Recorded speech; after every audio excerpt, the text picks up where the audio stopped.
In the second quarter of 2026, non-waterfront homes in Coconut Grove were selling in an average of 37 days.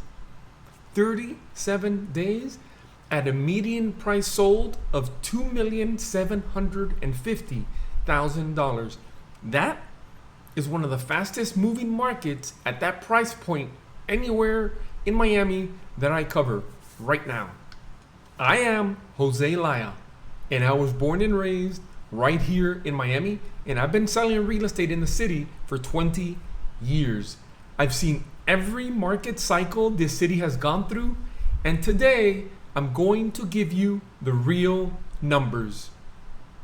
That is one of the fastest moving markets at that price point of all neighborhoods that I cover. And when you look at the full 6-month picture from January to June, the trend is even more impressive.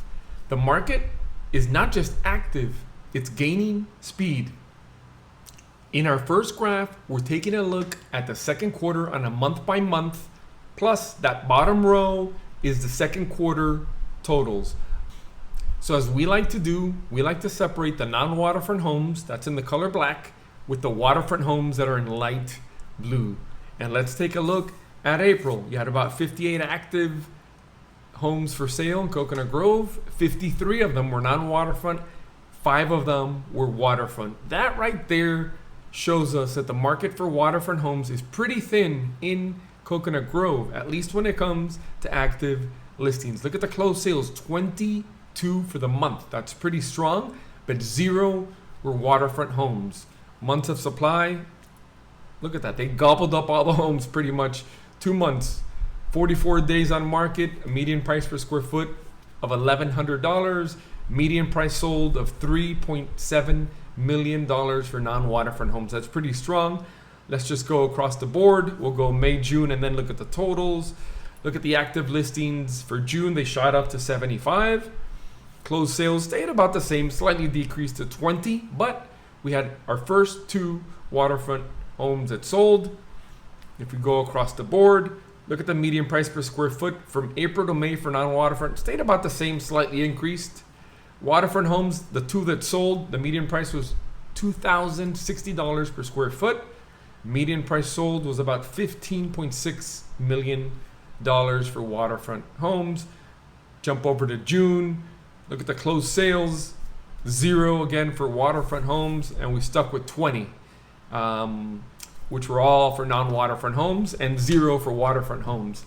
Now, look at the inventory had increased from April, May, and June, 58, 75, and 95. It ended the quarter with 95, 90 non-waterfront, only 5 for waterfront.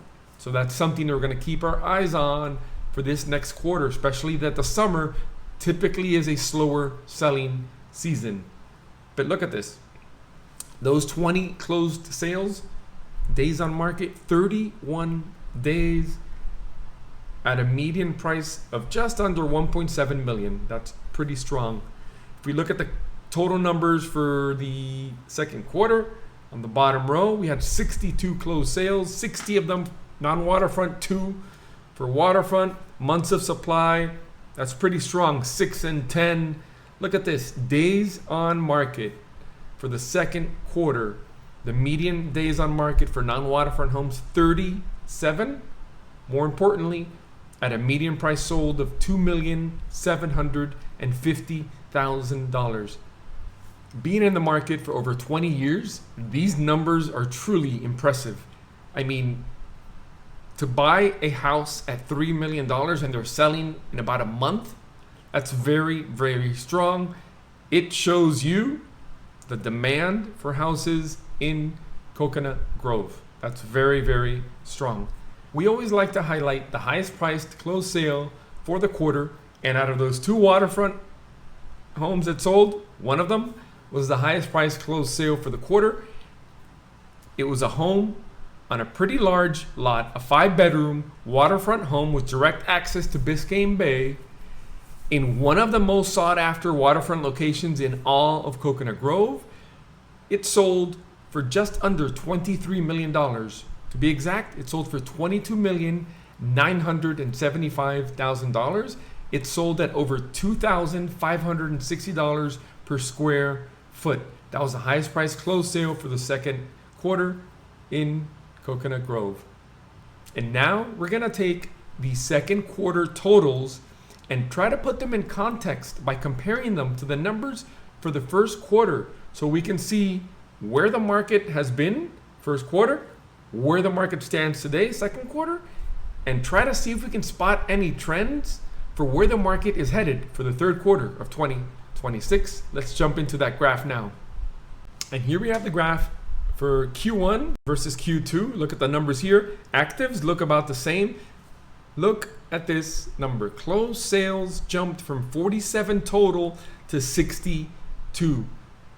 More importantly, the non-waterfront homes are what really transacted here. Look at this. They went from 46 to 60. That's over a 30% increase going into the second quarter. So not only were there more active listings of non-waterfront homes, but there were more closed sales. So more buyers showed up for Coconut Grove non-waterfront homes in the second quarter as active listings had increased. So that's pretty impressive to see. And then obviously, waterfront homes went from 1 to 2. So we're not going to spend too much time on that because it does show a 100% increase, but that's not really a big number. This number to us really stands out. Look at the days on market for non-waterfront homes in the second quarter versus the first quarter. The first quarter, the homes transacted in about 63 days. Second quarter, look at this, 37 days, just over a month. That's an improvement of 40%.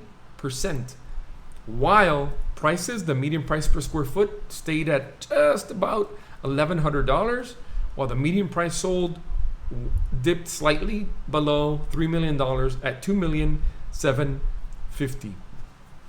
The interesting thing that we see here is that median price per square foot stayed about flat. Median price sold slightly decreased. It shows here a 10% decrease. But the truth of the matter is that look at how much more sales closed from first to second quarter, 46 to 60. That's a 30% increase. You typically see, when you see a market like this where the volume surges, more often than not, you're going to see prices actually decrease as sellers compete for buyers. Coconut Grove non-waterfront held its value while demand grew. That is the definition of a healthy market. So this comparison here from the first quarter to second quarter really puts things in context.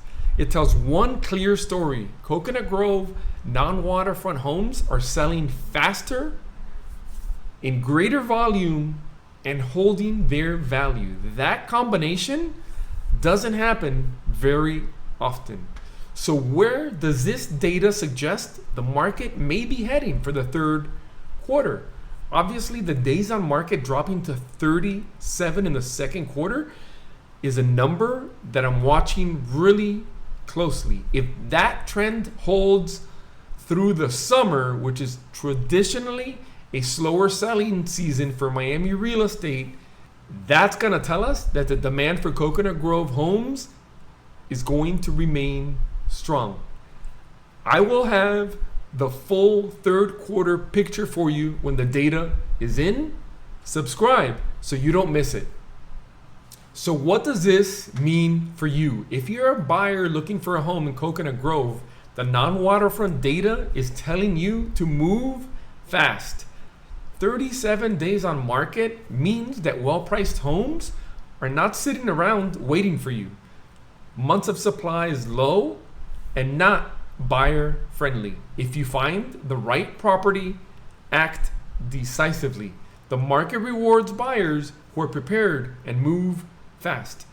If you're a seller of a non-waterfront home, honestly, the data points that you're in a great position. The momentum this market has built from January through June, days on market dropping as much as it did, consistent closings every single month, tells you that the demand is real. If you price your home correctly, present it well, the data tells you should be under contract in about 1 month. If you own a waterfront home in Coconut Grove and you're thinking about selling, the inventory is very, very low at only 5 active listings for waterfront homes. You saw the median price per square foot for the second quarter at over $15 million. So you see the numbers right there. It may be a good time to sell with only 5 listings for sale for buyers to choose from. And that is your complete Coconut Grove Homes report for the second quarter of 2026. That shows you exactly where the market was, where it stands today, and where it may be heading for the third quarter. If you found this useful, subscribe. I cover different Miami neighborhoods with real data and 20 years of experience behind every number I share with you. Drop your questions in the comments or reach out directly if you're ready to buy or sell in Coconut Grove. I am always happy to help.